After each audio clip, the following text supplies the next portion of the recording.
Today I'm here to speak about my PhD project, which is the development of a reading-free tool for the screening of developmental dyslexia in monolingual and minority language children. The main topic of my project was developmental dyslexia, which is a learning deficit related to accurate and fluent reading in terms of both lexical recognition and phonological decoding. That means the grapheme to phoneme mapping, and poor spelling abilities. One key feature, as reported by Stein, is the discrepancy between the inability to correctly acquire and optimize the reading process and the preserved IQ in the norm.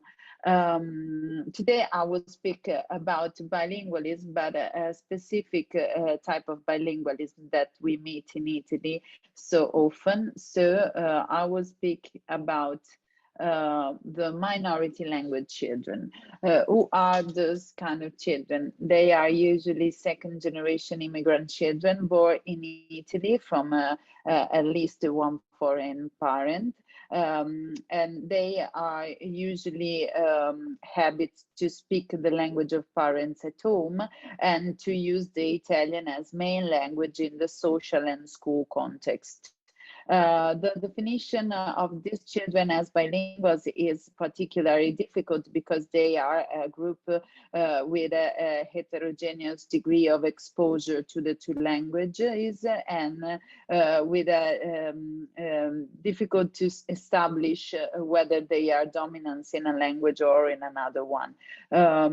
It depends on familiar habits, and it depends usually on the degree of exposition to both the languages. What we can say about these children is anyway that they are literate in Italian because they attend the Italian school from the first primary grade, and so usually they are not literate in another language. They do not attend school abroad, and so the transfer as a concept do not fit this kind of children. And that's why we prefer to call them minority language children than bilinguals. The population of minority language children is increasing in the Italian school. Above the 10% of the total student population in Italy belongs from foreign families, and another percentage is in the primary school. And as you can see, more than the half of them is born in Italy from foreign parents, which belongs from usually Romania, Albany, Morocco, and China, and of course other countries. What we know about minority language children and their learning and reading outcomes. Several studies in Italy put forward the idea that these children, also when second generation immigrants and not just first generation immigrants, report lower performances in reading compared to typical monolinguals. As you can see here, I report a graph of a publication that at the moment is under review.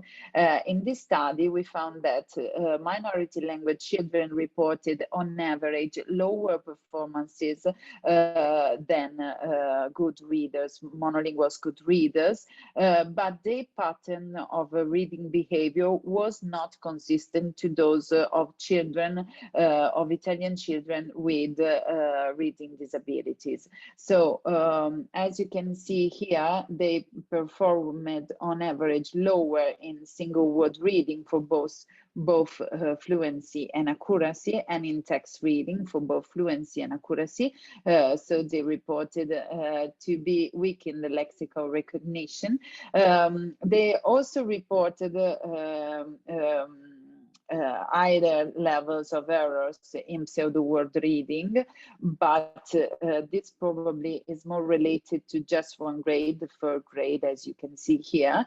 But they did not report a deficit in pseudo-word reading fluency, which is something very relevant to pay attention to, because pseudo-word reading fluency is a very reliable marker of developmental dyslexia. And as is depicted in the figure, the group of people with developmental dyslexia underperformed the other two groups, but basically the performances of minority language children and typical Italian readers were the same. So the question here is how we can discern between multilingualism and dyslexia. What we can see is the same symptom, low scores in reading, but we know that at least in developmental dyslexia, there are some predictors of reading difficulties that are at the level of phonological awareness and linguistic difficulties. And it's very difficult to establish whether these predictors are present also in minority language children that has a so peculiar linguistic experience. So there is a sort of linguistic bias that prevents us to clearly understand the situation, and we cannot ascribe all the low scores that we observe in reading in minority language children to a developmental dyslexia, at least without being sure that there are also other markers of dyslexia. So our purpose is to pay attention also to nonverbal cognitive related markers of dyslexia. That means markers that are at the level of cognitive skills, but not related to the reading performance itself. This is because, as I've said before, similar symptoms do not mean the same etiology for the problem. So we have to ask ourselves two main questions, two or three. Can children with a foreign familiar context be also dyslexic? We know that this is possible because dyslexia is a cross-cultural deficit that we found in both shallow and deep orthographies, as well in alphabetical and non-alphabetical structures. So we know that a minority language children can be dyslexic, but it's rather difficult to think that all the minority language children that report on average lower score in reading are dyslexic, because the incidence of dyslexia is about the 6-7% of the Italian population to date. The second question we can ask is, are they dyslexic readers in all the languages they manage? And this is something, of course, relevant to check. And literature said that usually a child that manifests signs of dyslexia in a language usually transfer the dyslexic symptoms also in the other language, but this is something less relevant for our kind of bilingual children, because we have said that they are born in Italy and they are usually literate in Italian, so probably they are not happy to manage written text also in other languages. How we can recognize a multilingual dyslexic reader, and here is the problem, and we have tried to find some different solutions. The possible solutions that we put forward here today are three. We can assess children in their L1, something which is useful when we know that the L1 dominance is high. We can evaluate the language use and the degree of exposure in both the languages, and see how they are related with reading performances. And we can find reading and language-free tasks, I mean non-verbal cognitive tasks that minimize the involvement of a language. to test children for developmental dyslexia. The first solution to assess children in their one is valuable with when the dominance of both languages is relevant, and it's also a not so ecological solution because as you can understand, clinician must be a mother tongue in the L1 of the child, and so this can be difficult from an ecological point of view to apply as a solution. The second solution to evaluate the language use and the degree of exposure is a good solution, but we need to have quantitative information about both the language use and the degree of exposition, and also other issues related to the linguistic daily experience of the child, because to put all the variables into a model that predicts reading skills, we need, of course, to have quantitative measures. This is something we can do with questionnaires, with appropriate questionnaires, and I hear report coming soon because we are working also on this possible solution. And the third solution is the one that I present here today, is to find reading and language free task to test universal markers of dyslexia. That can be a good solution for a screening, because of course with a screening we want to detect the eventual risk of a child to report a developmental dyslexia and in general reading difficulties.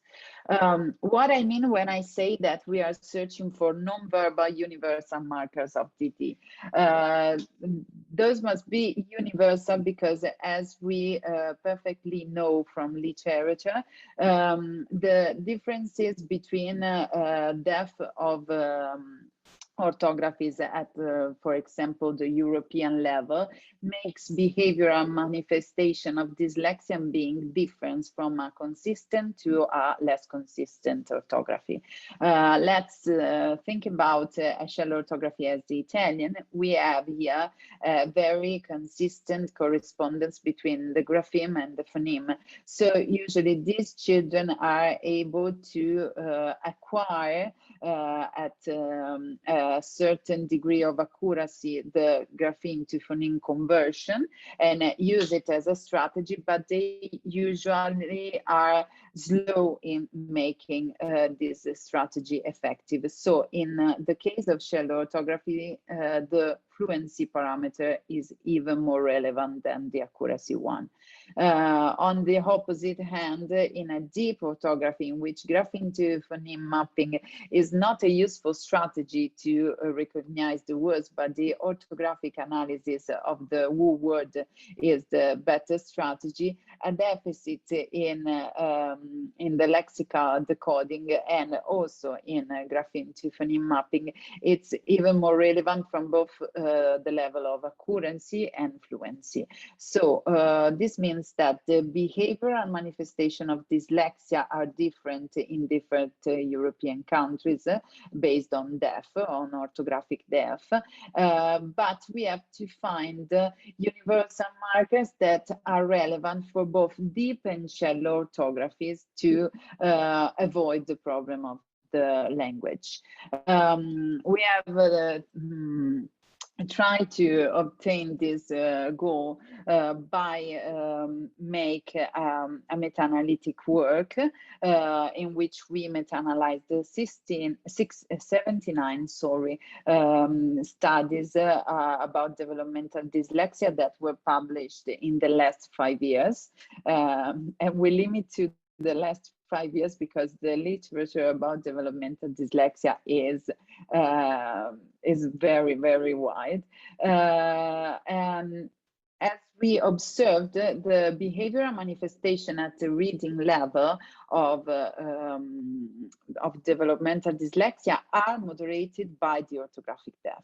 For example, we have different developmental trajectories between children and adults in deep and shallow orthographies for word reading accuracy, with adults of shallow orthographies becoming more accurate than those of deep orthographies. But in general, we found that the fluency index is a universal marker, very reliable in both adults and children of deep and shallow orthography. So it's something to take always into account when evaluating this kind of children.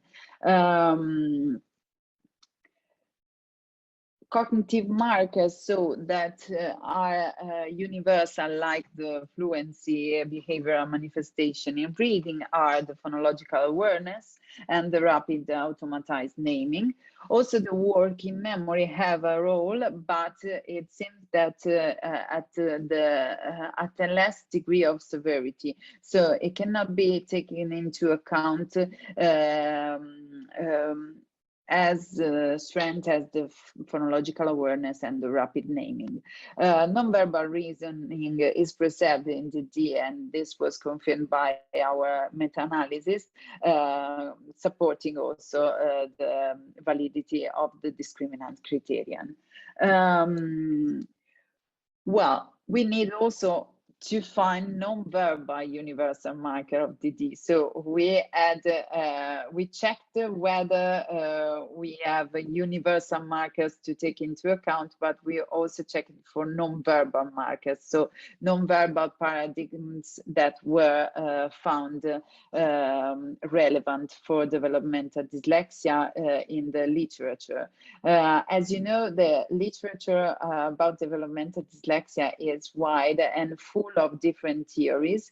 All these theories put forward paradigms that test and evidences that support the idea that children with developmental dyslexia reports a lot of different cognitive related, reading related markers of dyslexia. Some of those are related to rapid naming and phonology, as we have found in our meta-analysis, but some others are more related to perceptual processing and perceptual elaboration at the level of auditory stimuli, for example, something which is conceived as a pre-linguistic and preverbal, and it's in some way considered as a predictor of phonological awareness, and also deficit in visual attentional skills and elaboration, perceptual elaboration of visual stimuli. So we have a wide range of non-verbal markers to test, and we consider them to include in our language pre-screening tool, a reading pre-screening tool. Today I present to you this first validation study based on a machine learning approach.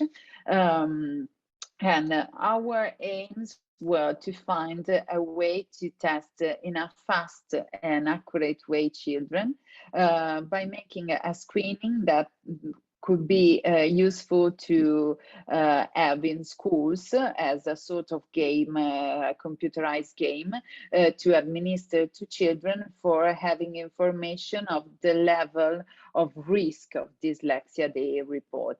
So it's something that is regardless their reading performances. When a teacher has the suspect of developmental dyslexia related to the performances observed in a child, she or he can administer our screening to evaluate whether it's the case to signal the child to the public health. So we've tried to obtain this goal by using a computerized tool, which is administer nonverbal tasks in a playful way. They are presented to the children as games, but they are effectively classical paradigms of experimental psychology that were easily to transpose in a computerized form.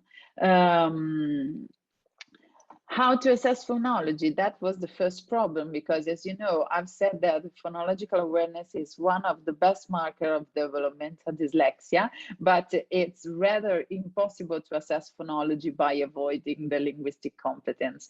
And so we focused on theories about elaboration of auditory stimuli, and theories that postulate the idea that the ability to extract regularity and understand rhythm is at the basis of phonological awareness. So we adopt some paradigm put forward by rapid auditory processing theory and temporal sampling theory that are focused on the perceptual discrimination and on rhythmical performances, and a task which measure the anticipation. That is a theory put forward by Professor Maria Teresa Guasti and Professor Stucchi, based on which the idea is that if we are able to extract a regularity from an event, we are also able to anticipate an incoming event and to act in relation to this, something which is very relevant, for example, when we are reading a text. So we included in our battery task that taps also all these issues by avoiding to include a task that was explicitly a phonological task. Here you have our tool. It's made of 12 different tasks in both the auditory and the visual modality. As you can see here, for example, for reaction times, every task has its own counterpart in the other modality. Just the cocktail party and run shape do not have a counterpart in the opposite modality, because cocktail party is something which measure the selective attention and in the auditory context only, and run shapes requires to name visual stimuli, so it was impossible to transpose this in a just auditory modality. The task is delivered using a normal PC with a Windows or home operative systems, and it requires just to have the headphones and a microphone for registering the naming task. We used a silent mouse just to avoid any noise while the children were listening to the auditory stimuli. I present to you some of these tasks because I want to make you understand what we have tried to do by measuring just non-verbal tasks. Of course, reaction times are very easy. I do not explain this because, of course, it's just to ask children to click the mouse when they listen or see something on the screen. But then we applied the entrainment and free tapping task, which is the first rhythmical task. Is divided in two different parts. The entrainment part requires to children to align their click to a metronome, and so it's basically a rhythmic task. And the free tapping requires to children to maintain by clicking the rhyme they have listened before. So it's something that includes also a working memory component. We made this task in two different modality at 80 and 100 BPM, so a slower and a faster version. And we made also it on a visual modality by using color dots. The second task was more related to rapid auditory processing theory and to perceptual discrimination.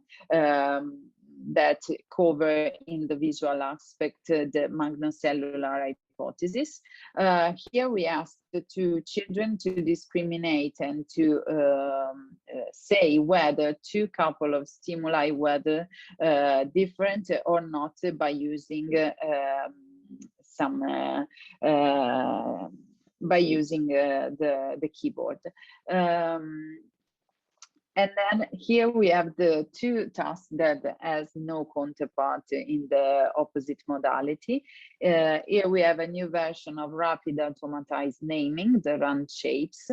We decided to use the shapes instead of letters or numbers, or alphanumeric stimuli, because we know that usually letters and numbers are very automatized in the period of school in children between 8 and 11 years old, but we were afraid that monolinguals can be better in naming alphanumeric stimuli than other bilinguals because of the automatization of the processes and because they are monolinguals.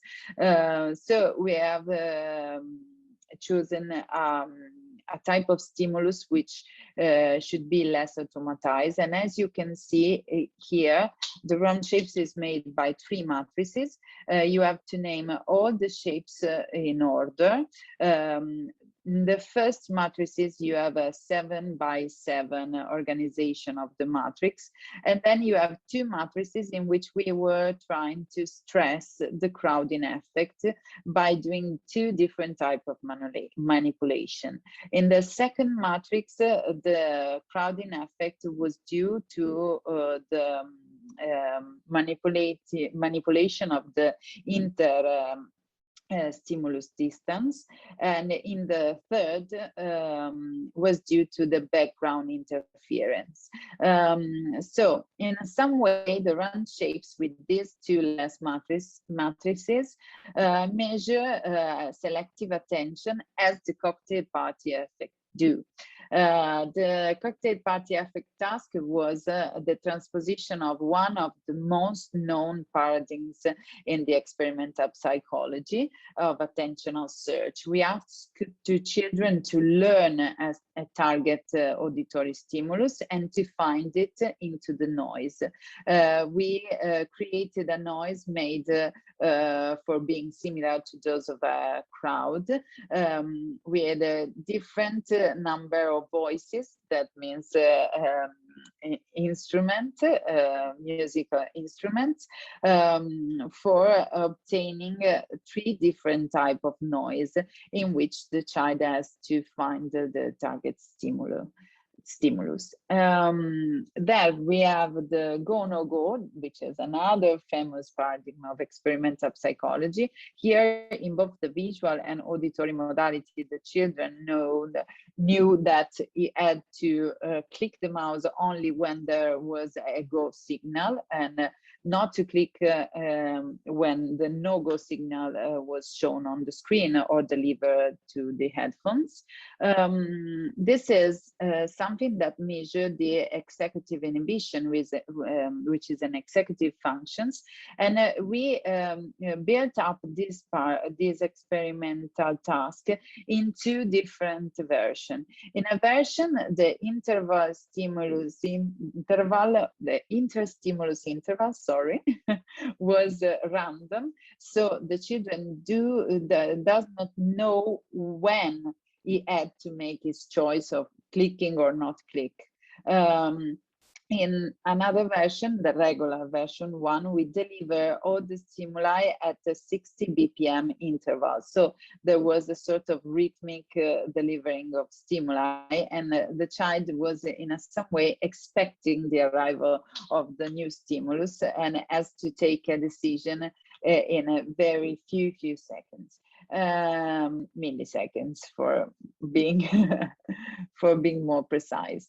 Lastly, we have also measured the anticipatory timing by using a warning imperative paradigms in which children were instructed to listen to a rhyme, and based on that rhyme, they had to extract the notion of the arrival of two different stimuli, a couple of tones or two big dots, and he had to click the mouse only at the second one and not at the first. So we have a component of inhibition for the first warning, and the imperative would be precisely taken just if they were able to anticipate the arrival of the couple and the interval between the two stimuli.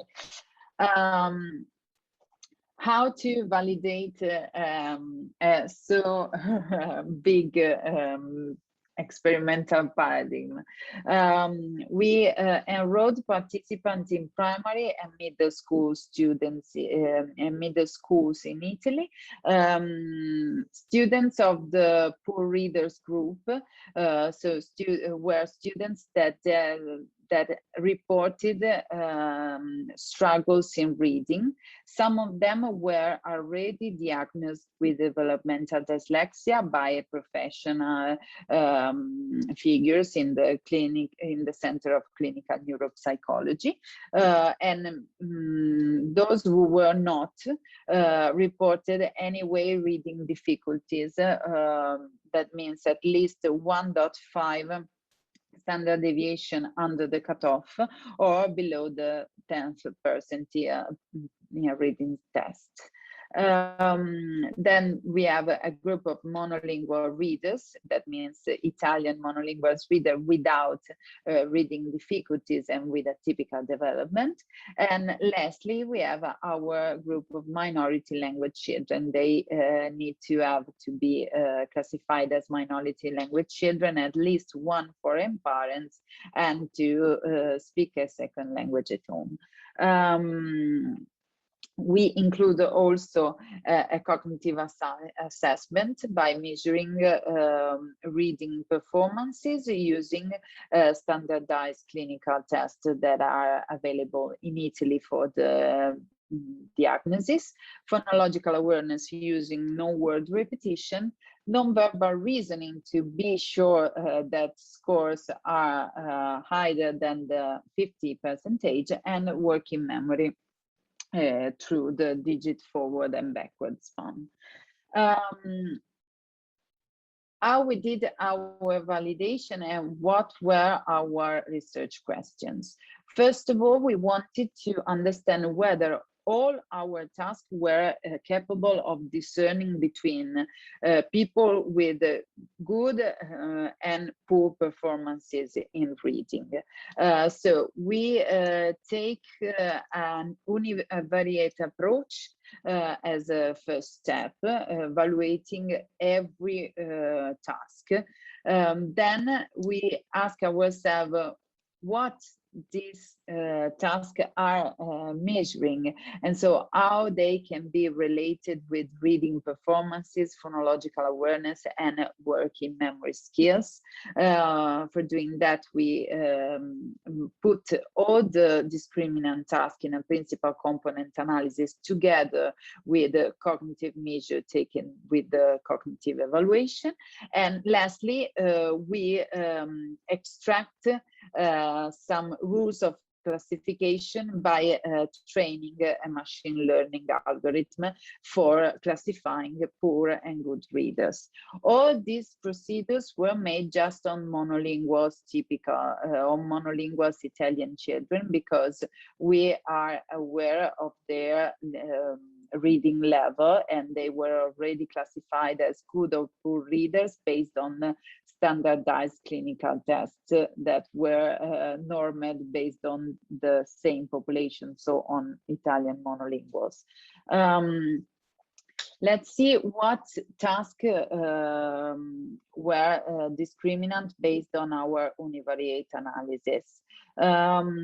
Visual reaction times that taps the attentional alert, auditory tasks that requires rhythmic skills, as well as the cocktail party task that measures selective attention, and all the measure both in the auditory and visual modality of inhibitory control, were capable of discerning between poor and good readers. And so we delayed from our screening the other tasks that were not capable of discerning between good and poor readers, obtaining a quicker screening.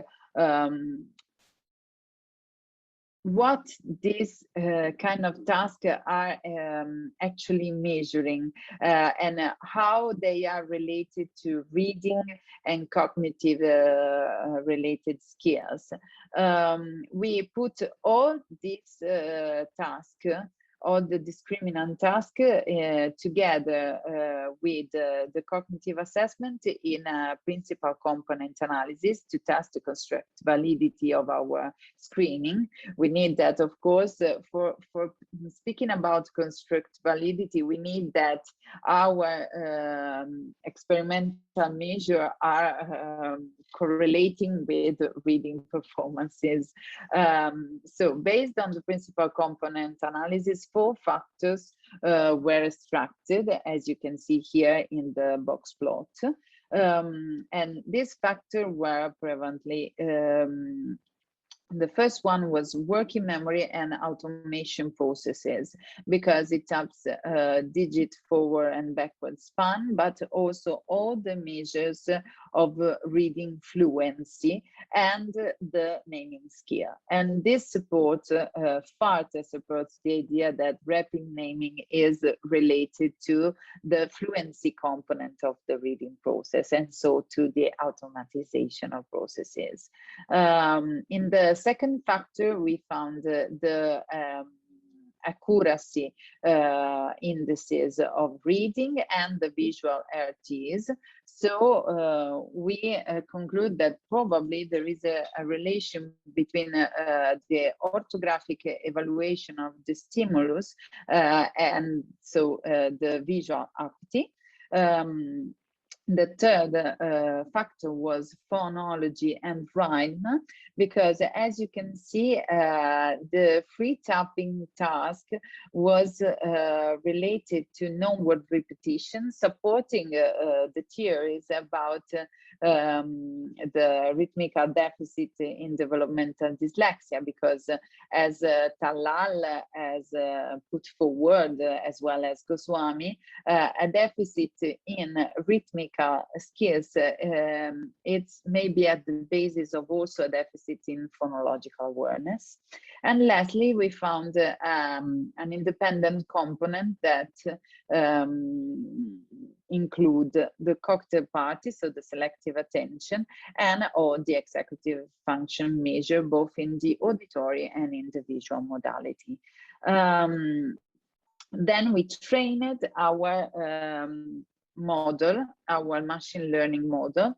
We used a classification and a regression model, which in other words is called decision tree, because it gives a certain number of root nodes, so variables that are crucial to discriminate between a category and another. And it gives us also some classification rules. So based on these classification rules, we can take into account the performances of just one participant and classify him as a good reader or a poor reader. As you can see here, the diagnostic accuracy of the model was very good, 88%, and it reports also good level of sensitivity and specificity. The order of importance of the variable in the screening for classifying poor and good readers is something very informative from an experimental point of view, because as you can see here, we found that the gono-go, so the executive functions, the inhibitory control, in the condition of regular delivered stimulus, are the tasks that stress more participants that report poor reading outcomes. The rapid automatized naming is confirmed as one of the most reliable markers of reading difficulties, and there is also an independent rhythmical component that you can see here that support the idea that there is a linguistic involvement in the phenomenon of developmental dyslexia related to phonological awareness that in this case can be measured using some pre-linguistic tasks as the rhythmical ones. I've already discussed all these points by looking at our decision tree, so I think I will go on quickly because I want to make you see the most important part of this presentation, which is the validation on the minority language children group. What we have done. First of all, we need to understand whether our task could be applied to the minority language children population. So we consider that whether minority language children includes also poor readers in their group, they will be a population very similar to those of Italian monolinguals, because if we take into account in general Italian monolinguals without discerning between good and poor readers, we would obtain a population that is distributed with a distribution of some good readers and some children that struggles in reading. And we hypothesize that the same is in the minority language children. And so if our tasks were able to understand who was good and poor readers in a Italian monolinguals population, they would do also in the minority language children population. We compared Italian monolinguals and minority language children to see whether they are consistent in the distribution of good and poor readers.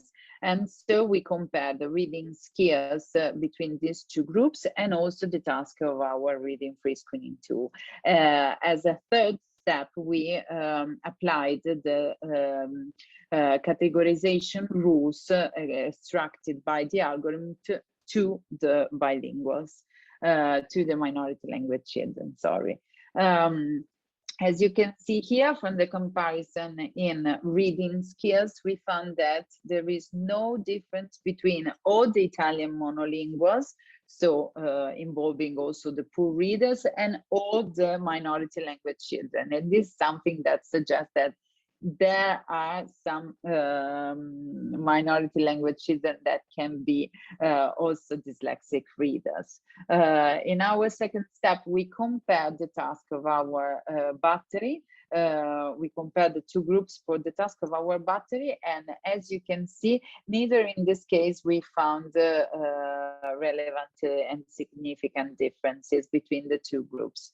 So if our screening is capable to classify good and poor readers in monolinguals, they probably would do the same also in minority language children. Applying these categorization rules to minority language children, we obtained some results that we compared to the classification made with standardized clinical tests. Speaking about this issue, I have to say something more. Standardized clinical tests available in Italy for the evaluation of developmental dyslexia are all based on monolinguals Italian. So they were not standardized based on bilinguals too. And the question is, it is right to use this norm to correct the scores of minority language children that are completely a different population? in our opinion, is not right to do this. We did here this comparison to put forward the issue, and also to have some information about the probable level of overall accuracy, sensitivity, and specificity. But while we are taking into account these scores, the level of accuracy and also sensitivity and specificity, we have to take into account that clinical tests are not a very good comparison for obtaining these indices. Anyway, the level of accuracy was enough, 77%, and we found also a high level of specificity for the prediction of our tool applied on minority language children. In general, we can say that this was a good start. By looking at the prediction, here you can see that we are 5 cases that did not reported struggles in reading, but are classified by our model as poor readers. What did happen here? It's something which is very difficult to say at the moment, but we can put forward some different hypotheses. The first one is that this is simply a misclassification of the model, and to check for this we need to increment the sample numerosity, because by incrementing this we also limit the number of false positive. Another hypothesis is that the model is predicting some struggle in reading that will happen in the future. But this is something that it's not so easy to believe, because children included in our study are from the 3rd grade, and so probably it is too late to develop a developmental dyslexia, at least in the future.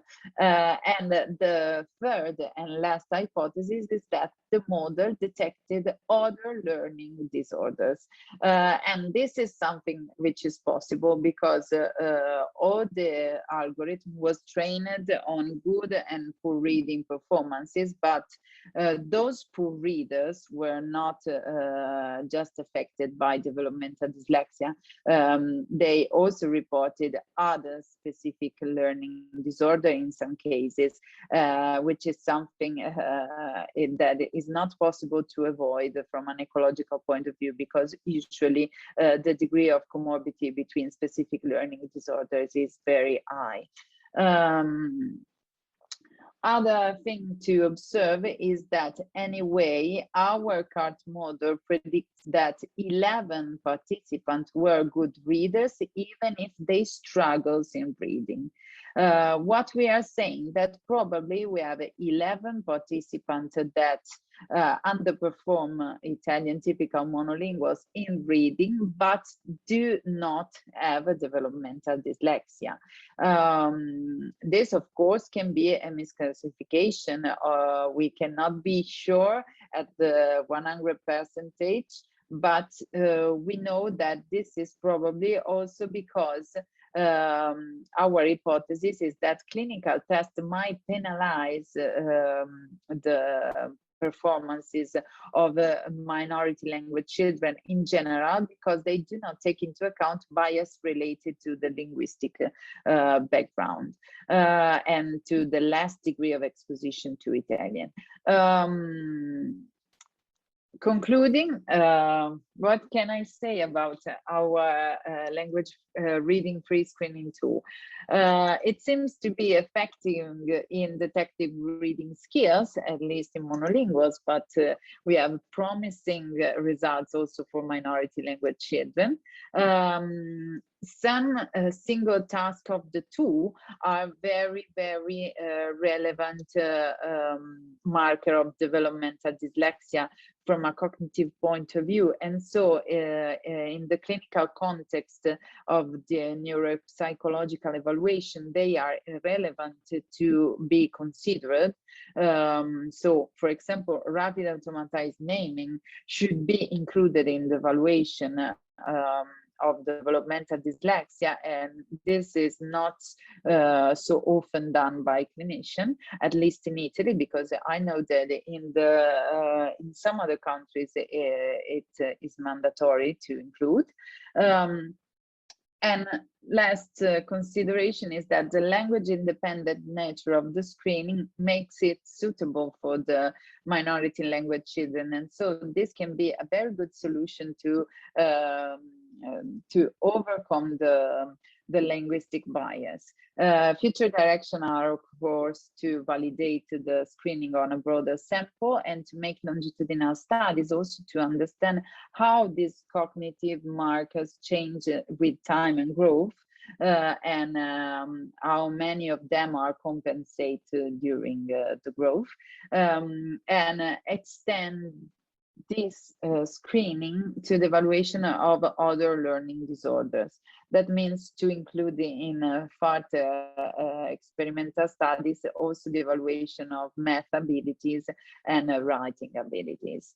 From a practical point of view, the reading-free screening tool represents a useful tool for fill the gap between the knowledge and the practice, because it represents a very easy to manage tool, a computerized tool, which is not built up for professional psychologists, but for teachers, and so must be, of course, simple and easy to manage. On the cognitive theoretical point of view, we have found a lot of different tasks that are capable to discern between good and poor readers, and this supports the idea that dyslexia is a very multifactorial and complex disorder that must be further studied in its different manifestation, and all these different manifestations must be taken into account also when we are made the neuropsychological evaluation to characterize the profiles of dyslexia that maybe are more complex than the two main profiles of dyslexia that were postulated by literature. I thank you all for the attention, and I thank so my colleagues and my professor of Milano Bicocca and University of Urbino that helped me in finish this work and going on, I hope, with further studies.